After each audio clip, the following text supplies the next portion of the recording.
Defence లో ఒక investment రావాలనంటే అంత సాధారణంగా రాదు. ఎలా అయితే మన పెద్దలు ఒక పెళ్లి చేయాలనంటే 7 తరాలు ఇటు 7 తరాలు అటు చూడాలంటారో, ఒక డిఫెన్స్ ప్రాజెక్ట్, శాంతి భద్రతలకు సంబంధించిన, దేశ రక్షణకి సంబంధించిన ఒక ప్రాజెక్ట్ రావాలనంటే ఆ ప్రాంతం తాలూకా తరతరాలు అక్కడ ఉన్నటువంటి ఒక ఇన్వెస్ట్మెంట్ మోటివ్ మీద చూడాలి.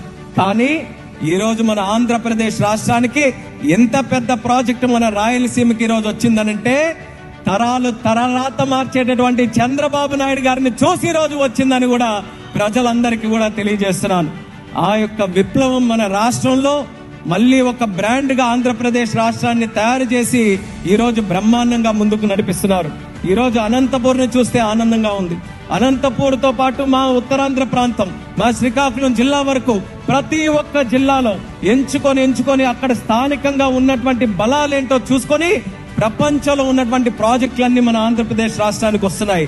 దేశంలో వచ్చే పెట్టుబడుల్లో 25.3% కేవలం ఒకే ఒక్క రాష్ట్రం మన ఆంధ్రప్రదేశ్ రాష్ట్రంలోనే వస్తుందనంటే, డబుల్ ఇంజిన్ సర్కార్, ప్రధానమంత్రి గారు నరేంద్ర మోదీ గారు, చంద్రబాబు నాయుడు గారు, అలాగే పవన్ కళ్యాణ్ గారు, వీళ్ళు ముగ్గురు తాలూకా కలయికతో నడుస్తున్నటువంటి డబుల్ ఇంజిన్ సర్కార్ ఎంత వేగంగా బలంగా పనిచేస్తుందో ప్రజలు మరొక్కసారి గమనించాలని కూడా ఈ సందర్భంగా తెలియజేసుకుంటున్నాను.